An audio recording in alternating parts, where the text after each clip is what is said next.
Salam, selamat malam sahabat terkasih. Malam ini sebelum kita beristirahat, mari kita menenangkan hati dan merenungkan firman Tuhan dari Kolose pasal 2 ayat 8. Firman Tuhan berkata, "Hati-hatilah supaya jangan ada yang menawan kamu dengan filsafat yang kosong dan palsu, menurut ajaran turun-temurun manusia dan roh-roh dunia, tetapi tidak menurut Kristus."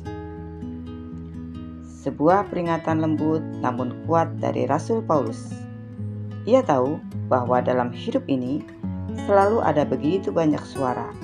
Suara dunia, suara orang lain, bahkan suara hati kita sendiri yang kadang membuat kita lupa pada suatu suara yang paling penting, yaitu suara Kristus. Sahabat terkasih, kita hidup di zaman yang serba cepat, penuh informasi dan terus menuntut kita untuk lebih. Dunia mengajarkan bahwa nilai hidup diukur dari pencapaian, harta, dan pengakuan orang lain. Tetapi Paulus berkata, berhati-hatilah, karena semua itu bisa menawan kita. Kadang penawanan itu tidak terasa seperti belenggu, tapi seperti kenyamanan. Kita merasa aman di dalam pola pikir dunia. Padahal perlahan-lahan hati kita menjauh dari pusat kehidupan sejati, yaitu Kristus. Sahabat terkasih, pernah ada seekor burung kecil yang hidup bebas di alam. Suatu hari, seseorang menaruh sangkar emas dengan makanan yang melimpah di dalamnya. Burung itu tertarik, masuk, dan menikmati kenyamanan di sana. Hari berganti minggu, minggu berganti bulan. Sangkar itu terasa aman dan indah. Sampai suatu hari, burung itu ingin terbang lagi, tapi sayapnya sudah lemah.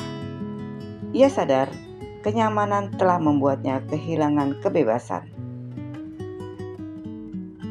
Sahabat terkasih, dunia juga begitu. Kadang hal-hal yang tampak menarik, popularitas, kesenangan, bahkan pujian, bisa menjadi sangkar emas yang perlahan menawan hati kita. Paulus berkata, hati-hatilah, karena yang tampak indah tidak selalu berasal dari Tuhan. Di zaman Paulus, banyak orang Kolose tertarik pada ajaran-ajaran baru. Kombinasi antara kepercayaan lama, tradisi manusia, dan pemikiran rohani yang rumit. Mereka mulai berpikir bahwa Kristus tidak cukup, bahwa mereka perlu pengetahuan tambahan untuk benar-benar dekat dengan Allah. Tapi Paulus menegaskan, semua kepenuhan ada dalam Kristus. Akhirnya, kita tidak perlu mengejar hal-hal rohani yang tidak berakar pada Injil. Kita tidak perlu mencari hikmat dari dunia ketika sumber hikmat sejati sudah ada di dalam Yesus. Sahabat terkasih, ada seorang gadis kecil yang menemukan cermin di tengah padang rumput. Cermin itu berkilau indah, memantulkan sinar matahari dengan warna-warna menawan. Ia terpukau sampai lupa bahwa cahaya itu bukan berasal dari cermin itu sendiri, melainkan dari matahari. Dunia sering seperti cermin itu. Ia memantulkan cahaya kebenaran seolah berasal dari dirinya sendiri. Tapi cahaya sejati tetap hanya datang dari Kristus. Ketika kita mulai mencari cahaya di luar Dia, kita bisa tersesat oleh pantulan yang menipu. Sahabat terkasih, malam ini mari kita jujur di hadapan Tuhan. Apakah kita masih hidup menurut Kristus? Atau tanpa sadar, kita sudah mulai diikat oleh nilai-nilai dunia, merasa berharga hanya kalau disukai orang, merasa damai hanya kalau semuanya berjalan sesuai rencana, merasa rohani hanya kalau orang lain memuji. Firman Tuhan malam ini bukan teguran untuk menghukum, tapi peringatan lembut dari hati yang mengasihi. Jangan biarkan dunia mencuri pandanganmu dari Kristus. Sebab hanya di dalam Dia ada kebenaran sejati, kedamaian yang tahan lama, dan kasih yang tidak pernah berubah. Sahabat terkasih, ada seorang wanita tua yang setiap malam menyalakan lilin di jendela rumahnya.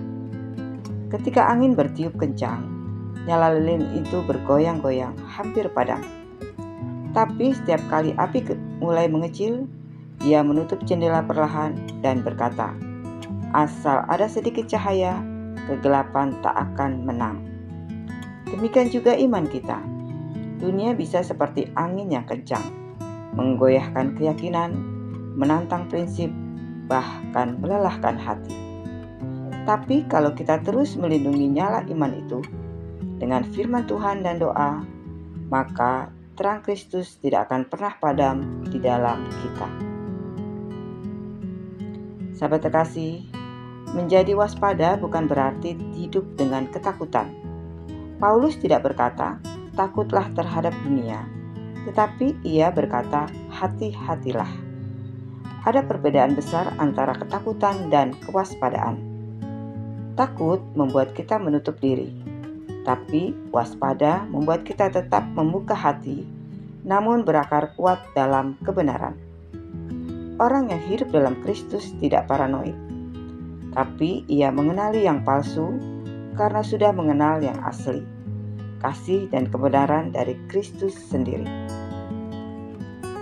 Sahabat terkasih, mari kita berdoa bersama. Tuhan Yesus yang penuh kasih, malam ini kami datang kepadamu dengan hati yang ingin dijaga. Dunia sering begitu mempesona dan menipu, membuat kami lelah mengejar hal-hal yang tidak membawa damai. Ajarilah kami untuk tetap berakar di dalam Engkau, agar kami tidak terseret oleh pikiran kosong, keinginan dunia, atau ajaran yang menjauhkan kami dari kebenaran-Mu. Jagalah hati kami ya Tuhan, supaya terang-Mu tetap menyala di dalam kami. Biarlah kami beristirahat malam ini dengan damai, dalam keyakinan bahwa Engkaulah satu-satunya kebenaran sejati. Dalam nama Tuhan Yesus Kristus, kami berdoa dan mengucap syukur. Amin. Sahabat terkasih, terima kasih sudah bersama-sama merenungkan firman Tuhan malam ini.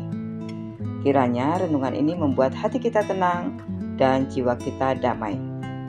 Jangan takut menghadapi dunia, karena Kristus di dalam kita lebih besar dari apapun di luar sana. Sampai jumpa di renungan malam berikutnya. Selamat beristirahat. Tuhan Yesus memberkati.